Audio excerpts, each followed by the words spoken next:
was particularly drawn to the chapter about I'm so sorry. And the difficulty many of us have with saying those words. Or even more difficult. Right? So, no question. Look, here, I didn't create a genre. There are a lot of books about getting through painful experiences. There are hundreds of death and grief books. There are hundreds of divorce books. There are hundreds of books on addiction and abuse. I didn't create a genre. But what I did address in this book that I did not see addressed sufficiently elsewhere is this question of what do we do when we're the cause of pain, right? Not when we're the victim, which is its own set of issues. But what do you do when you're the betrayer, not the betrayed? Because that is its own kind of pain, and its own kind of guilt, and its own kind of shame, and its own kind of darkness. What then? How do we create a path for reconciliation, for wholeness, for a relationship of integrity, real integrity, when something has been broken? And even more than saying I'm sorry, which, you know, any husband can tell you is woefully inadequate. Because if they can say it. If we do say it, it's never I'm sorry. It's always there's always a commentary. Yeah. I'm sorry if you think I meant that. Right. You know, I'm sorry you feel like I didn't realize. Yeah, right. I'm sorry has a lot of wiggle. Oh yes, yes it right? does. Yes. So there's a piece in the book called Hurt and Run. Which I was going to get to. Yeah, and in it, yeah. I do my best to convince all of us to go beyond I'm sorry, to say what I believe are the three most difficult words for human beings to say. It's much more difficult than I'm sorry, which are, I was wrong. I was wrong.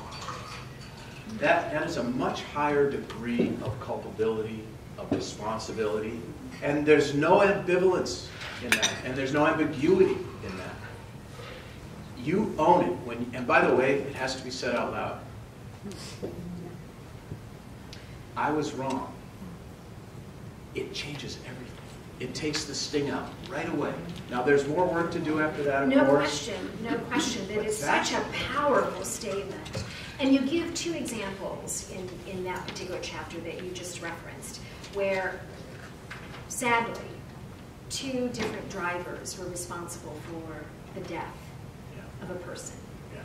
And how one driver handled it by basically trying to deny and hit and run. It was hit and run. She left a 25-year-old kid on Chautauqua in the middle of the night to die in the street, like a dead squirrel. And another driver, this isn't in the piece, another driver drove past him, saw him, stopped, dragged his body off into the bushes, and then kept going. This is true. It's a true story. Wow.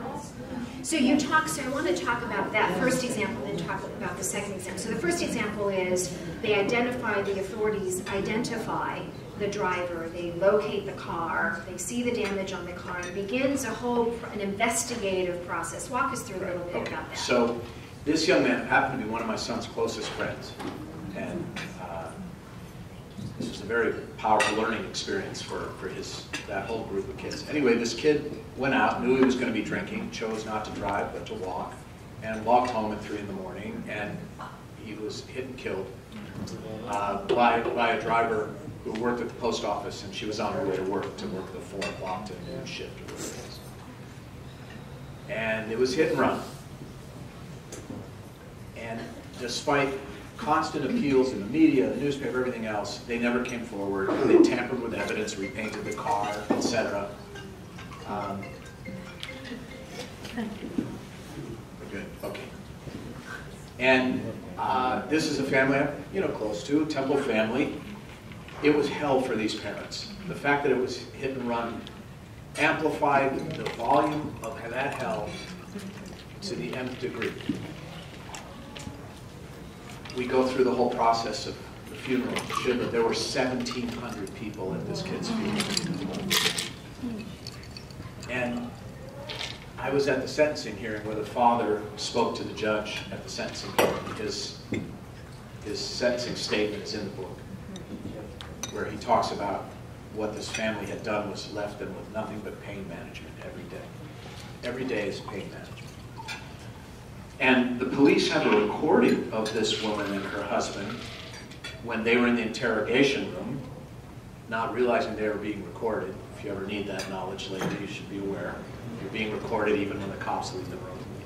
And she said to her husband, just lie. Just lie about everything. So this was her approach after committing this mistake. I won't even call it a sin.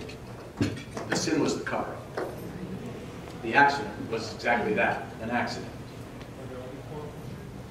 Now, we go to the second case.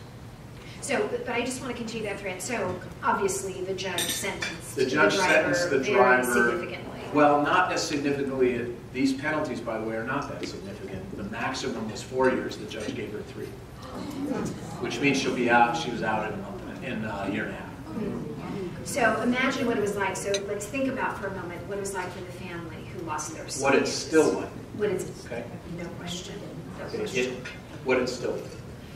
So the second story that you share is, again, a driver who was answering a text, or dropped her phone. Exactly. Dropped her phone as she was driving, bent down to reach it, and inadvertently ran into an elderly man. An 80-year-old man in a crosswalk in the Palisades. Yes. So from there, what happens? And right, so she's fumbling for her phone. She has her 10-year-old son in the car with her, who hasn't fumbled for their phone. And she hits this 80-year-old man in the crosswalk who was doing exactly what he was supposed to be doing. She was not. She pulls over. She gets out. She runs to him. Paramedics, police, etc. Statements.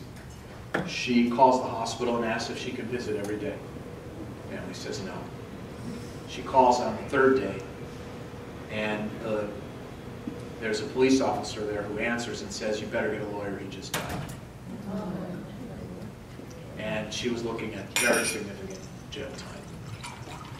She went through the criminal trial, the civil trial. The widow, the wife of this man, went to the judge and said she did not want the mother of 3 children going to jail. So there were, I think, 800 hours of community service, big fines, etc. She does it all. And then I get a call. By the way, the widow is a Holocaust survivor. I get a call. Rabbi, tell him. The woman who killed Bill has asked to meet with me to seek my forgiveness. Do I have to meet with her? I said, you do. She said, will you go with me? I said, I will. And I met with Helen and her son before the meeting with this woman who had killed her husband. Because I wanted to prepare them, and I wanted to share something with them that I thought was important. I talked to them about the Rambam's steps for achieving teshuvah, of repentance and reconciliation. And I said to her, you know, Helen, when a person is truly sorry, apologizes out loud, changes his or her life, and puts a structure around them so that they can never do the same thing again if given the opportunity, as in this case, with the phone in the glove compartment. If you are asked to forgive that person 3 times and you refuse, the sin is then upon you. So I just want you to be aware of that before this meeting happens. So it's the day of the meeting. I'm in my office at the Koreatown temple. This thin, pale, frightened wisp of a woman shows up in the waiting area. And I bring her into my office and I tell her, you know, I've prepared them and I think this is going to go well, and I'm sure it's going to go better than you think it's going to go. Because we all catastrophize. There's a piece in the book about catastrophizing and how terrible that is for us. Anyway, in walks Helen and her son Bobby, who's an enormous guy, really big guy, former sharpshooter in the Israeli army. Four of us sit down. And this woman whose name is Candy starts. I changed the names in the book. Her real name was Candy. She would not mind me saying. And she says to them, I'm so sorry for what I did. I was wrong. And I've done everything I can. I go to high schools and talk about the dangers of texting and driving. I've done all these hours, 800 hours of community service. I speak wherever I'm asked to speak. I was wrong. Please, can you forgive me? And Bobby says, can I ask you one question? And she said, yes. And he looked at her and he said, how's your son? He was so scared that day. And that's when I knew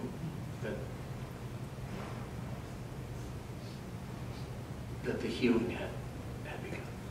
That the barometric pressure in the room changed. It was a physical feeling, and it was the most remarkable thing I've ever seen. And she said, he's okay, he's better. He'll never be the same, but better. And then Helen gets up, walks over to this woman, cups her face in her hands, looks at her, and she says, God bless you, and kisses her. And we're all, I'm crying, we're all weeping. We're just weeping. And that is the difference between just lie about everything and deny, lie, deny, right. Versus, I was wrong. Please forgive me. I've done everything I can. She even went to Bill's grave and asked for his forgiveness at his gravesite. So this is this section of the book about, and we all have this in our family. I say in the book, we don't hit and run, but we all hurt and run. We've all left someone else's feelings behind like roadkill. All of us. And it doesn't have to stay that way. And I'm not a fool. There are some things that are broken that can never be made more beautiful. I know that. But many can. And forgiving is not about forgetting. That's another exactly. point you make. I say that too. Yeah. You are not obligated to forget. Forgiving is not the same as forgetting. Forgiving doesn't ask amnesia of us at all. In fact, remembering is often a powerful way of, even a little guilt, I think is, you know how when your kids were little and you went bowling and they put up those things in the gutters, right? What do they call? Bumpers. Bumpers, right? So I think of a little guilt, a little shame, and a little remembering as sort of bumpers, so that if you're about to get out, if you're about to veer off course again, they kind of, I do not want to live that life again. I do not want to be that person again. I do not want to live with that lack of integrity again. And so I think some of it, forgetting, I think, would be missing out on one of the important bumpers in life.